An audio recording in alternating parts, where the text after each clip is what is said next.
Coronavirus, la pandemia. ¿Cuáles son los síntomas? ¿Cómo se transmite? ¿Qué puedo hacer para protegerme y prevenir la propagación de la enfermedad? Nuevo padecimiento que ha encendido las alarmas de los sistemas de salud. Coronavirus, la pandemia. Bienvenidos a este programa especial de Coronavirus, la pandemia. En fin de semana también tenemos programa, una recapitulación de lo que aquí le hemos presentado a lo largo de los últimos días. Vamos con nuestra compañera Cristina Gallego, corresponsal de la agencia EFE, para que nos diga qué es lo que ha informado recientemente la Organización Mundial de la Salud respecto a esta pandemia. Hola, ¿qué tal? Buenos días, Belén, y buenos días a todo el auditorio de Canal 44. Los casos globales de COVID-19 desde que comenzó la pandemia se sitúan en los 173 millones, mientras que las muertes superan las 3.700.000, según los datos que ofrece la Organización Mundial de la Salud. Buenas noticias desde la Organización Mundial del Comercio, donde tras 9 meses de divisiones, los países y economías miembros han acordado iniciar negociaciones para aumentar el acceso a las herramientas anti-COVID, incluyendo una posible suspensión de las patentes en las vacunas. Después de 2 días de reuniones, los 164 miembros del organismo se mostraron abiertos a una negociación para hacer más accesibles las vacunas, terapias y otras tecnologías contra la COVID-19, pese a que existan aún diferencias al respecto, principalmente entre países en desarrollo y naciones europeas. La Unión Europea, el Reino Unido, Suiza y Noruega presentaron la semana pasada una contrapropuesta a la de las naciones en desarrollo, en la que piden negociar una flexibilización de las normas de propiedad intelectual sin hablar directamente de la suspensión de patentes. Una estrategia que organizaciones como Médicos Sin Fronteras han criticado, ya que lo ven como una forma de mantener las divisiones y eternizar el debate. Sin embargo, algunos de los países europeos proponen que las farmacéuticas sean las que decidan voluntariamente si ceden o no sus derechos de propiedad intelectual, como ha ocurrido en crisis sanitarias como la del VIH. Por su parte, los países en desarrollo, algunos de ellos aún con graves olas de COVID-19 debido a una vacunación muy lenta en zonas como la India o Latinoamérica, subrayan que es urgente la suspensión de patentes como vía para aumentar la producción de dosis. Por otra parte, el presidente estadounidense Joe Biden ha anunciado que presentará en su gira europea una estrategia de vacunación global para poner fin a la pandemia de la COVID-19. Durante dicha gira europea, el presidente de Estados Unidos sostendrá en Ginebra el próximo 16 de junio su primer encuentro con el presidente ruso Vladimir Putin. Con respecto a la vacunación, las dosis que se han administrado en todo el mundo rozan las 2.100.000. Reportó desde Ginebra Cristina Gallego para el programa Coronavirus, la pandemia. Esta semana hablamos de daños coronarios en el cuerpo en medio de esta pandemia de COVID-19. Nuestra compañera Isaura López Villalobos nos explica. Un corazón débil ante el coronavirus. Las enfermedades cardiovasculares son la principal causa de defunción en todo el mundo. Hace 9 años hubo más de 17 millones de personas. Sin embargo, hoy el panorama global es grave por las reacciones internas que causa el virus SARS-CoV-2, como inflamación. Afecta no solo a los pulmones, sino que también causa una reacción sistémica múltiple, siendo el corazón el segundo órgano más afectado. Los ingresos hospitalarios y a las unidades de cuidados intensivos se da más en las personas con COVID-19 y enfermedades crónicas como hipertensión arterial y del corazón, como cardiopatía coronaria, enfermedad cerebrovascular, vascular periférica e insuficiencia cardíaca. De acuerdo con un estudio de la Sociedad Española de Cardiología realizado en el primer año de la pandemia, muestra que pacientes con infarto de miocardio y COVID-19 tenían mayor insuficiencia cardíaca y de desarrollar más complicaciones como trombosis de stent y shock cardiogénico tras el tratamiento del infarto. Pacientes con COVID-19, señala el estudio, presentaron más insuficiencia cardíaca y complicaciones tras el tratamiento del infarto miocardio. En este último padecimiento, la mortalidad fue 5 veces superior que aquellos con infarto que no tenían COVID-19. Otros daños con consecuencias catastróficas, advierten, son las trombosis del stent y el shock cardiogénico esquizofrénico. En cuanto a pacientes con COVID-19 sin sufrir enfermedad cardiovascular, como la enfermedad del coronavirus ocasiona virus inflamación, existe el riesgo de desarrollar miocarditis, vasculitis, trombosis y arritmias malignas. Los especialistas advierten que las secuelas que deja la COVID-19 en el corazón son de las más peligrosas al producir diferentes afecciones que pueden llevar a provocar muerte súbita, informó Isaura López Villalobos. ¿Qué sucede cuando un paciente con daño coronario se contagia con el virus del SARS-CoV-2? El infectólogo Héctor Raúl Pérez Gómez lo explicó. Las arterias coronarias son las que llevan la sangre al músculo cardíaco, es decir, son las arterias que irrigan el músculo cardíaco. Son precisamente las arterias coronarias las que sufren daño cuando un paciente sufre un infarto agudo del miocardio. Las arterias coronarias son las que están afectadas cuando un paciente tiene lo que coloquialmente y popularmente se conoce como angina de pecho. Las arterias coronarias son las que sufren de alteraciones importantes que pueden generar daño al corazón cuando una persona sufre de trastornos metabólicos con el colesterol, por ejemplo, colesterol permanentemente elevado, particularmente el colesterol que más se precipita y genera placas de ateroma o placas de precipitados de grasa dentro de estas arterias. Y precisamente estas arterias también en episodios de COVID grave pueden tener inflamación, particularmente en los niños, cuando se despierta la respuesta inmune e inflamatoria asociada al COVID. Las arterias coronarias, Belén, como todas las arterias del organismo, tienen en la parte más interna, en sus células de la capa más interna, receptor a el COVID-19, al virus que causa el COVID-19, al SARS-CoV-2.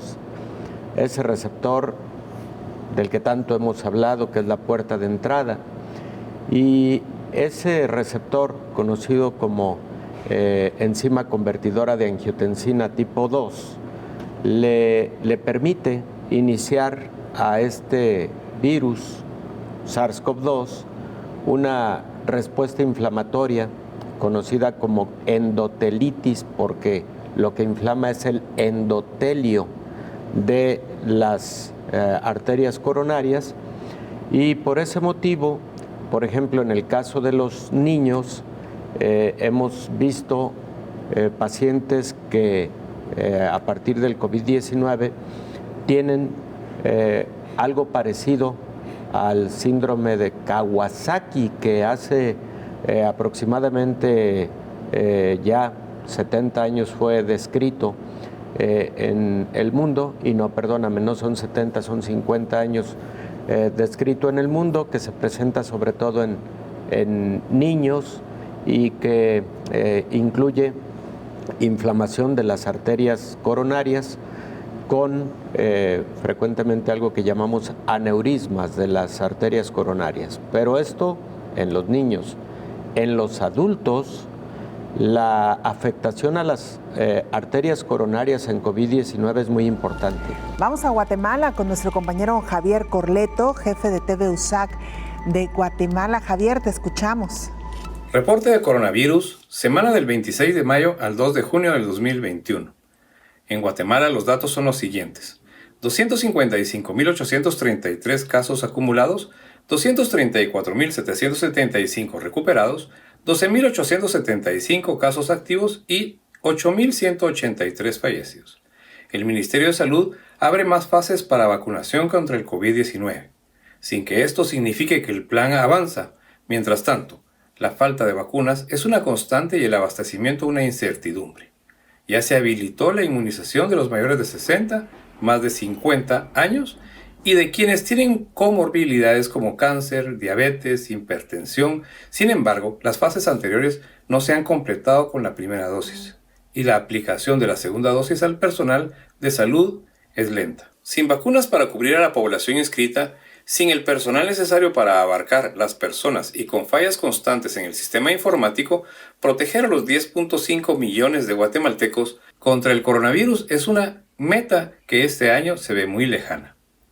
Van 95 días desde que en el país se vacunó a la primera persona contra el COVID-19. A partir de ese momento se han aplicado 488.129 dosis. En promedio son 5.138 guatemaltecos los que se han logrado vacunar por día. La cobertura de vacunación se concentra en el departamento de Guatemala, donde hasta ahora se han colocado 4 de cada 10 dosis. La lentitud en el registro ha sido una constante y en algunos casos han llevado al cierre de los centros antes de tiempo. La espera por la vacuna se ha prolongado de 3 a 4 horas para las personas que llegan con cita, que son adultos mayores que esperan bajo el sol.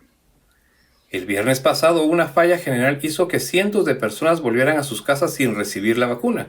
Luego de horas de aguardar su turno y sin mayor explicación les dijeron que volvieran el lunes. El presidente Alejandro Yamatei hizo el llamado a la población para que se registre y a los adultos mayores a que acudan a los centros para vacunarse contra el coronavirus COVID-19. Esta semana inició el proceso de registro en la segunda fase para personas de 50 a 59 años. La Universidad de San Carlos de Guatemala continúa el esfuerzo para la fase 2 del Plan Nacional de Vacunación contra COVID-19, en conjunto con el Ministerio de Salud Pública y Asistencia Social y el Instituto Guatemalteco de Seguridad Social. Por ello, se habilitaron puestos de vacunación vehicular y peatonal que cuentan con protocolos de bioseguridad para el ingreso al campus, como la toma de temperatura y desinfección de manos con el alcohol en gel. Para Coronavirus la Pandemia, desde Ciudad de Guatemala informó Javier Corleto. Saludos. Hacemos una pausa muy breve, regresamos con más información.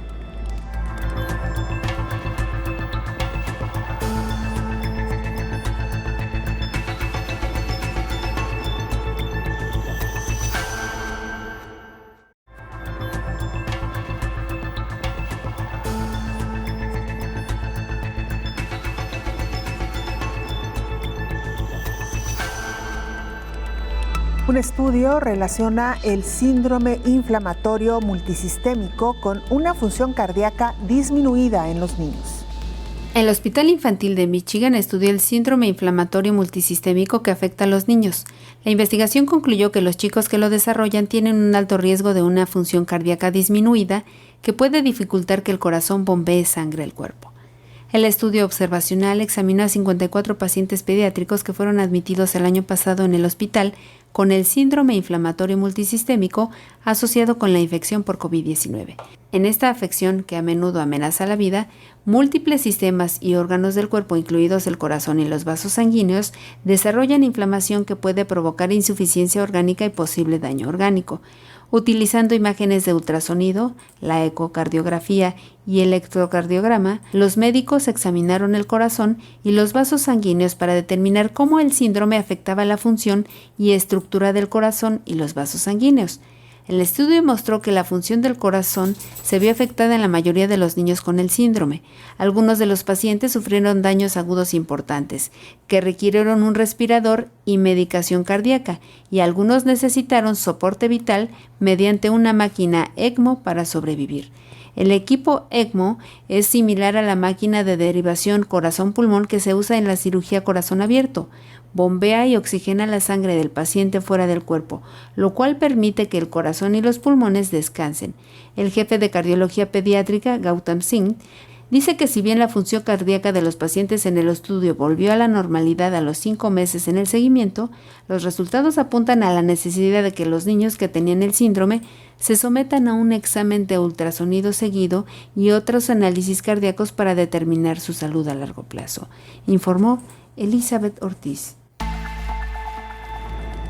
El infectólogo Héctor Raúl Pérez Gómez nos explica cómo el proceso inflamatorio por COVID-19 causa a su vez una serie de afectaciones cardíacas en adultos mayores, quienes deben ser monitoreados de manera permanente. Daños, por cierto, que también se han registrado en personas incluso jóvenes.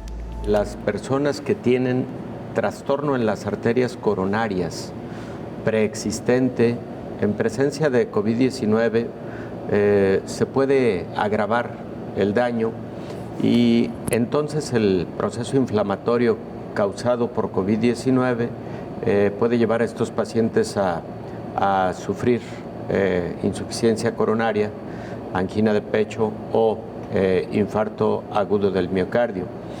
El infarto agudo del miocardio en estos pacientes habitualmente se presenta porque la presencia ya de placas de ateroma, la presencia de inflamación generada por COVID se suman, se sinergizan y entonces se presentan estos episodios de isquemia del músculo cardíaco, isquemia miocárdica, y si esta isquemia es prolongada y es de mayor intensidad, entonces se genera un infarto agudo del miocardio.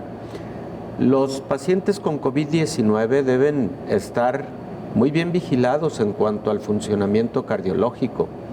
Los pacientes que tienen antecedente ya, por ejemplo, de isquemia al corazón o de un infarto agudo del miocardio, cuando presentan COVID deben ser monitoreados de forma muy acuiciosa, de forma muy dirigida por el riesgo que implica el tener este nuevo episodio de COVID. Y por otro lado, Belén, recordemos que hay poblaciones en donde los índices de obesidad, los índices de diabetes, los índices de hipercolesterolemia asociada a la obesidad, a los malos hábitos de alimentación y también algunas formas genéticas, familiares de hipercolesterolemia, todos esos son factores que pueden contribuir al daño en las arterias coronarias, frecuentemente silencioso durante muchos años, y cuando se presenta un episodio desencadenante de la enfermedad, como puede ser un episodio inflamatorio como el COVID-19, entonces el paciente puede sufrir isquemia del miocardio o eventualmente incluso infarto agudo del miocardio. Entonces, esa es una esfera clínica de la parte de COVID-19 que debe mantenerse bajo la más alta vigilancia en estos pacientes. Recordemos que todos nuestros órganos y sistemas necesitan circulación sanguínea. El corazón, en su trabajo eléctrico y mecánico, envía la sangre a todo nuestro cuerpo a través de las arterias, precisamente para darles esa oxigenación a nuestros órganos y también los nutrientes que requiere. Claro. Pero el corazón también es un órgano que necesita su propia circulación. A eso es a lo que me refiero con que las arterias coronarias son las que cumplen con esa función, la de darle la irrigación al músculo cardíaco. Si estas arterias coronarias están dañadas, va a fallar la bomba, va a fallar, puede fallar el corazón.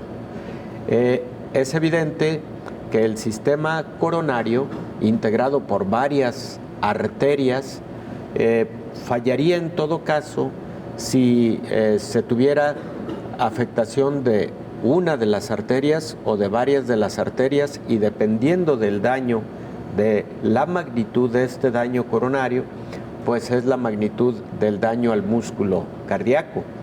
Cuando escuchamos, por ejemplo, que un determinado paciente tuvo un infarto fulminante, nos referimos a que una extensión grande del músculo cardíaco fue dañada, sufrió isquemia y necrosis, porque probablemente haya sido una o varias de las arterias coronarias más importantes las que sufrieron la obstrucción. Pero también pueden ocurrir infartos más pequeños, incluso llegan a ocurrir infartos asintomáticos que dañan solamente una sección pequeña del músculo cardíaco, porque la arteria que se ocluyó, la arteria que se tapó, es menor, es pequeña, es más periférica, ¿no? Entonces, eso depende de la extensión de lo obstruido que haya estado el flujo de las arterias coronarias, y eso también depende mucho de la preexistencia del daño que pudieran tener estas arterias coronarias. En los pacientes en quien se sospecha de enfermedad coronaria, independientemente de COVID, estudios tradicionales como las llamadas pruebas de esfuerzo, en donde se realiza un monitoreo electrocardiográfico mientras un paciente realiza esfuerzos, por ejemplo, en una banda tipo caminadora, para subir la frecuencia cardíaca y observar si existen cambios electrocardiográficos que sugieran isquemia al miocardio. Ese es uno de los estudios, digamos, más tradicionales que sí se sigue realizando. Hay otro tipo de estudio en donde igual, en lugar de que el paciente realice este esfuerzo a través de caminar o correr sobre una banda, se realiza utilizando medicamentos que generan aumento de la frecuencia cardíaca, como la dobutamina, y a ese estudio se le conoce como ecodobutamina. Es decir, se realiza también un monitoreo electrocardiográfico, también un monitoreo ecocardiográfico, mientras el paciente está ya con una taquicardia generada o inducida a través de un medicamento llamado dobutamina. Pero en la actualidad han surgido algunos estudios muy interesantes, Belén, de imagen, que no necesariamente sustituyen a los anteriores, pero sí pueden ser muy interesantes de forma complementaria, porque a través de angiotomografías, en donde el paciente es sometido a eso, precisamente a una tomografía con un sistema de sustracción de las arterias coronarias que se han dibujado después de aplicar un medio de contraste, se puede identificar milímetro a milímetro de cada arteria coronaria si existe obstrucción al flujo o si existe algún trastorno anatómico. Estos estudios han venido a revolucionar mucho la detección oportuna de enfermedad coronaria a través de la imagen, y tienen como gran ventaja, Belén, el hecho de que son no invasivos, salvo la administración del medio de contraste, pero fuera de esto se considera un estudio no invasivo. Ahora, ¿por qué hago énfasis en esto de no invasivo? Bueno, porque en muchos casos, recordemos que el estudio clave en alguien con sospecha de isquemia del corazón, pues ha sido el realizarle a los pacientes un cateterismo cardíaco. Ahí sí existe invasión, porque hay que introducir un catéter hasta las cámaras cardíacas para ahí administrar medio de contraste directamente sobre la arteria coronaria, sobre las arterias coronarias, para que éstas se dibujen, para que se identifique de igual manera la circulación y el flujo y la irrigación sobre el músculo cardíaco, y de ahí se determine si alguna de estas arterias puede necesitar una intervención terapéutica que puede realizarse en el mismo momento del cateterismo. En el mismo momento del cateterismo se puede colocar, por ejemplo, un stent o 2 stents, y estos stents pueden ser medicados o no medicados, dependiendo de si se trata de un paciente diabético, obeso, con hipercolesterolemia, etc. ¿Qué son los stents? Son como, imaginemos, unas mallas cilíndricas, se introducen en la arteria coronaria. Pensemos que la arteria coronaria es una delgada manguerita por la que circula la sangre. Entonces se introducen esas mallas cilíndricas, y una vez que quedan en el lugar en donde está la obstrucción, estas mallitas cilíndricas se expanden y abren la arteria y se quedan ya ahí, permitiendo un mejor flujo sanguíneo. Pero hay pacientes en donde la colocación de stents no resuelve el problema y tienen que ser sometidos a una cirugía a corazón abierto para colocar lo que conocemos como bypass coronarios.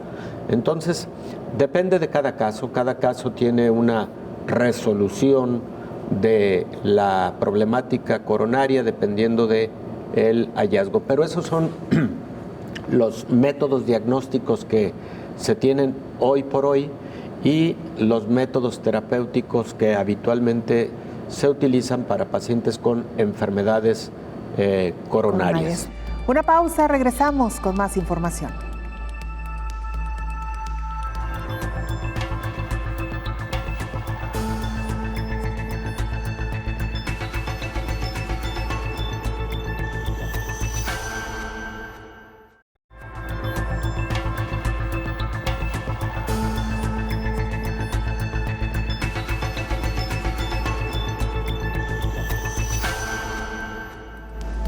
Esta semana hablamos también de los casos de miocarditis que se han registrado tras la aplicación de alguna vacuna contra COVID-19. Estos casos se han reportado principalmente entre jóvenes de 16 a 19 años. El gobierno de Israel informó que entre diciembre de 2020 y mayo de este segundo año de pandemia se notificaron 275 casos de miocarditis. De esta cifra, 148 se produjeron en el momento de la vacunación anti-COVID. Los detalles de estos casos son los siguientes. 27 casos fueron reportados alrededor del momento de la primera dosis. 5.4 millones de personas recibieron la dosis. 11 personas vacunadas reportaron enfermedades preexistentes. 121 casos de miocarditis fueron reportados dentro del primer mes a partir de la vacuna. 5 millones de personas fueron vacunados con la segunda dosis. 60 de ellas tienen comorbilidades. El gobierno de Israel explica que la miocarditis suele ser una enfermedad leve, caracterizada por síntomas como dolores en el pecho, dificultad para respirar o palpitaciones cardíacas rápidas. Suele aparecer entre hombres más jóvenes, de 16 a 30 años. Por lo general, implica una hospitalización a corto plazo. La miocarditis puede ser causada por una infección por el SARS-CoV-2 o por otros virus. Hasta ahora, este fenómeno se reportó principalmente entre hombres más jóvenes de 16 a 19 años, generalmente después de la segunda dosis. La mayoría de los casos han estado en el hospital hasta 4 días y el 95% se consideran casos leves, informó Elizabeth Ortiz. Vamos a Alemania, donde Juan Antonio Palop, corresponsal de la agencia EFE, nos actualizó lo que está ocurriendo en este país. Hola, ¿qué tal? Buenos días, Belén. Buenos días a todo el auditorio de Canal 44. La situación está mejorando significativamente en Alemania. Si a principios de mayo el país se encontraba en plena tercera ola, los principales parámetros de la pandemia arrojan en estos momentos una mejor imagen del país, dentro aún de la gravedad. En las pasadas 24 horas se han registrado 4.917 nuevos contagios y 179 muertes. La incidencia acumulada en los últimos 7 días es de 36,8 casos por cada 100.000 habitantes. A principios del mes pasado se rozaron los 160. Alemania, con más de 83 millones de habitantes, acumula 3,7 millones de positivos y cerca de 89.000 muertes con o por COVID.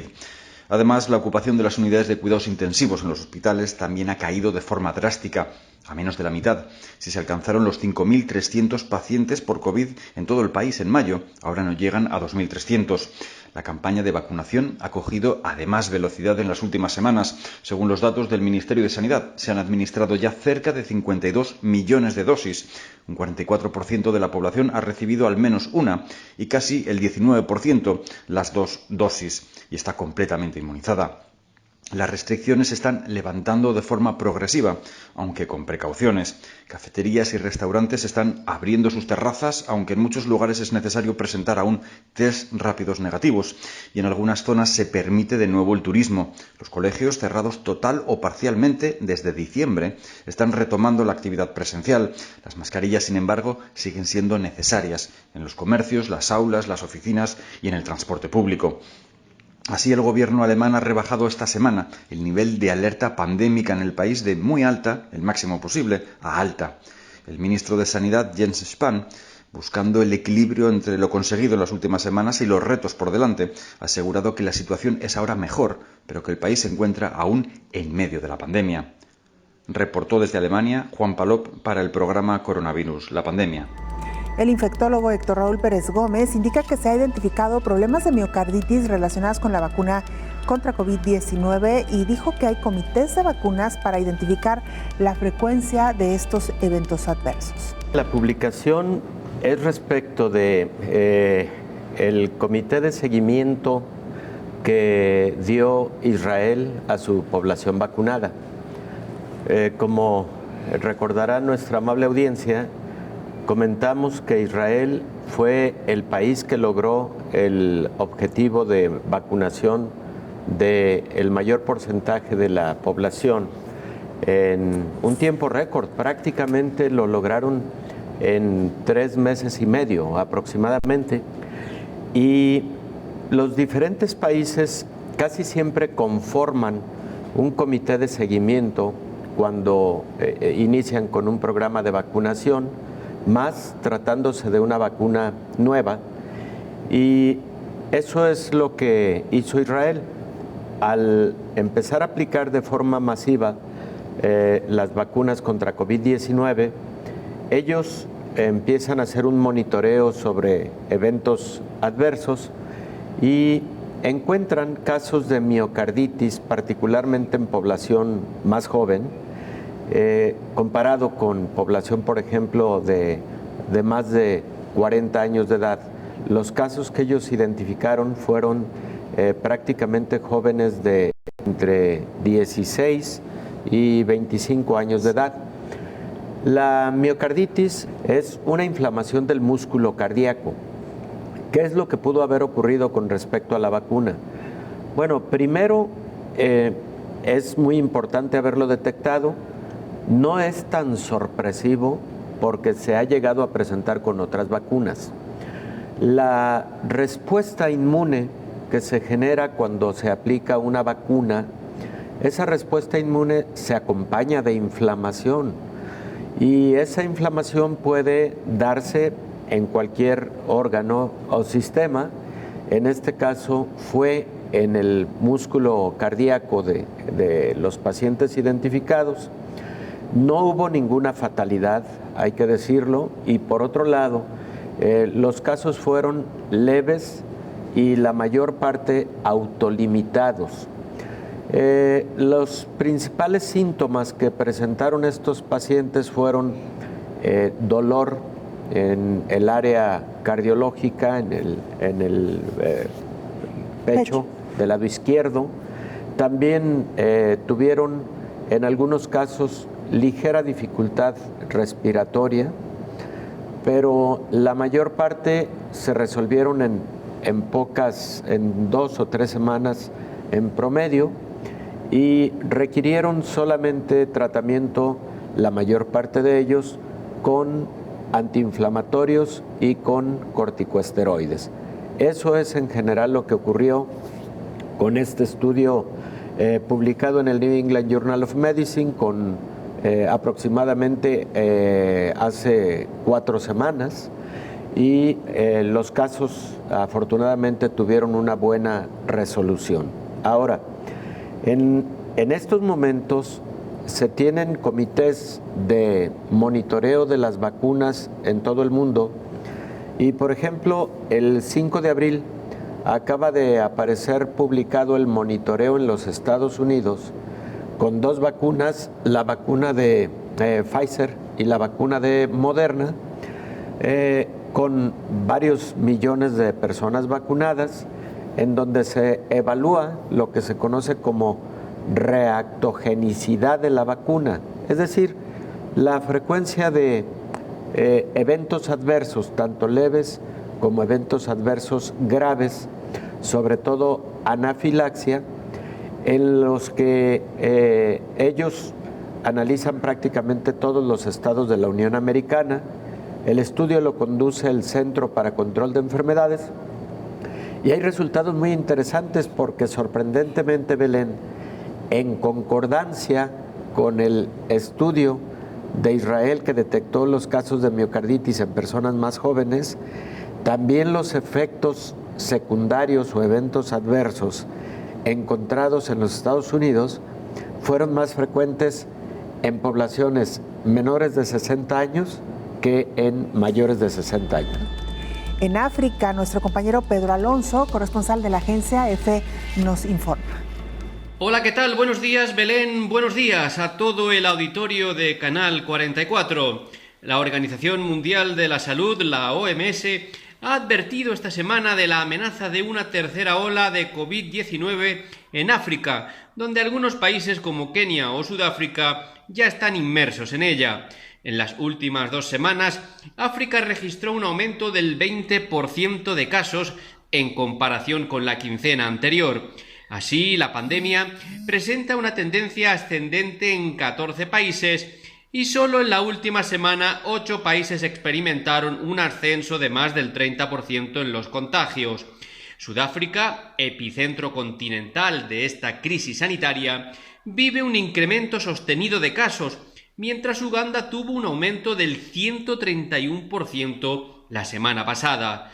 Según la agencia de la ONU, el débil cumplimiento de medidas preventivas y la mayor interacción de la población, así como la llegada del invierno al sur de África, han impulsado el riesgo de resurgimiento de la COVID-19 en muchos países. El aumento de casos coincide con una contracción de los envíos de vacunas al continente, lastrados en las últimas semanas por la grave crisis del coronavirus en la India, país que fabrica gran parte de las dosis que debían llegar a África, pero que ha frenado la exportación del fármaco para atender las necesidades nacionales.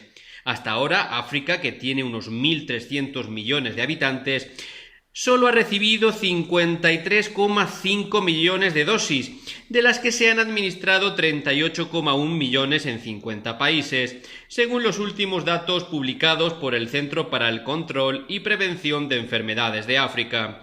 Mientras el continente lucha contra la escasez de vacunas, la atención de los pacientes gravemente enfermos de COVID-19 también se encuentra a la zaga respecto a otras partes del mundo. Según una encuesta de la OMS elaborada en mayo pasado en 23 países africanos, la mayoría tiene menos de una cama en la unidad de cuidados intensivos por cada 100.000 habitantes. Países desarrollados como Alemania, Luxemburgo o Estados Unidos han podido afrontar las oleadas de COVID-19 con más de 25 camas de cuidados intensivos por cada 100.000 habitantes. Hasta la fecha, África ha registrado algo más de 4,8 millones de casos de COVID-19, el 2,9% del total mundial, y más de 131.000 muertes, el 3,7% del total mundial. Reportó desde África Pedro Alonso para el programa Coronavirus, la pandemia. Vamos a la pausa, regresamos con más noticias.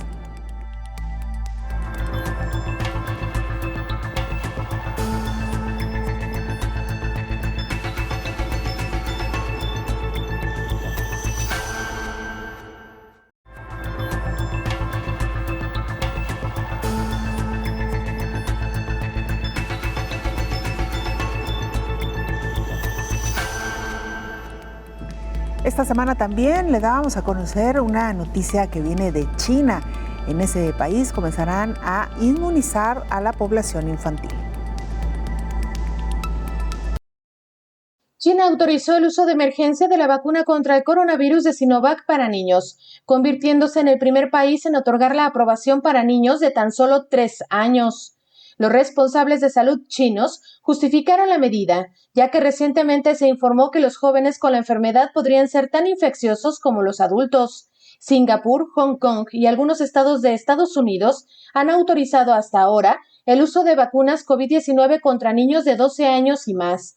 Sin embargo, no se ha informado cuándo comenzará la aplicación de este biológico a los menores desde los 3 años en China. La investigación de la fase 1 y la fase 2, que involucró a varios cientos de participantes, mostró que la vacuna Sinovac es tan segura y efectiva para los niños como para los adultos, detalló el director ejecutivo de la compañía, Jin Won, a la emisora estatal de televisión central de China. A decir del funcionario, se puede usar la misma vacuna, la misma cantidad y el mismo proceso para niños de entre 3 y 17 años, por lo que la Autoridad Sanitaria de China impulsará el uso de vacunas para diferentes grupos de edad de manera ordenada en función de las necesidades epidémicas y la estructura de la población china. Y es que coinciden especialistas del mundo, la COVID-19 también puede provocar enfermedades graves y consecuencias a largo plazo en niños y adolescentes, por lo que piden que también sean vacunados. La COVID se está propagando con rapidez entre niños y adolescentes debido a la variante británica B117, según el Instituto Robert Koch. La incidencia entre los más jóvenes se ha duplicado en un corto periodo de tiempo. Cada vez más niños y adolescentes sufren cursos severos que tienen que ser tratados en unidades de cuidados intensivos, incluso cuando los menores han superado la COVID. Es posible que se presenten enfermedades tardías o consecuencias a largo plazo, informó Rocío López Fonseca. El infectólogo Héctor Raúl Pérez Gómez también habló esta semana sobre los efectos adversos que se han identificado ya en diversas vacunas. Ellos hacen un análisis de lo que ocurre en los siguientes 7 días a partir de la primera dosis y a partir de la segunda dosis. Recordemos que ellos aplicaron predominantemente Moderna y aplicaron predominantemente Pfizer. Primer hallazgo, los eventos adversos fueron más frecuentes después de la segunda dosis que después de la primera. Y eso casi lo han encontrado todos los estudios que analizan reactogenicidad a nivel mundial. Número 2, fueron más frecuentes estos eventos secundarios con Moderna que con Pfizer. Número 3, fueron más frecuentes en menores de 65 años comparado con las personas mayores de 60 años, tanto en la primera dosis como en la segunda dosis. Ellos analizan 2 tipos de eventos secundarios.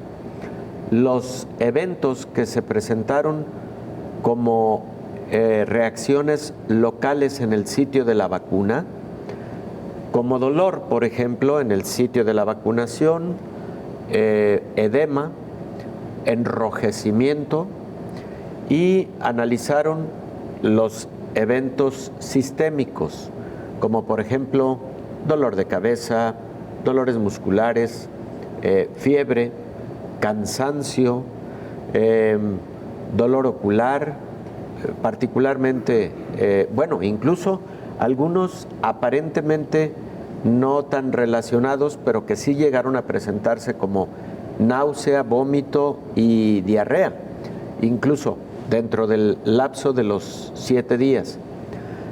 El hallazgo fue, Belén, en cuanto a las reacciones encontradas directamente en el sitio de la inyección, estas se presentaron en cerca del 60% de las personas inoculadas.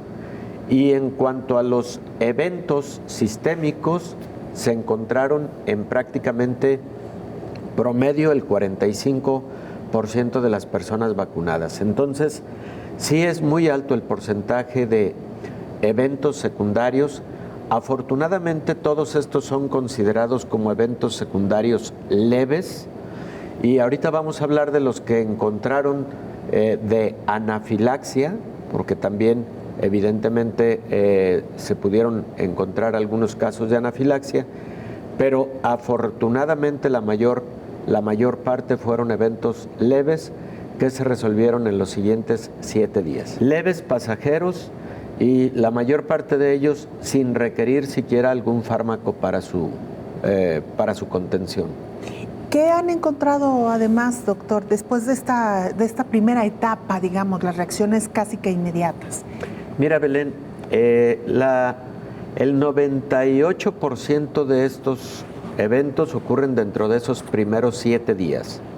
De hecho, por eso diseñaron el estudio de esa manera, para hacer la búsqueda dentro de esos 7 días y los eventos que fueron graves como anafilaxia se presentaron en las primeras 2 horas de haber recibido la inoculación, y la proporción fue de aproximadamente entre 3 y 4 casos por cada millón de personas vacunadas. 3 y 4 casos por cada millón de personas vacunadas. Muy poco. Muy poco.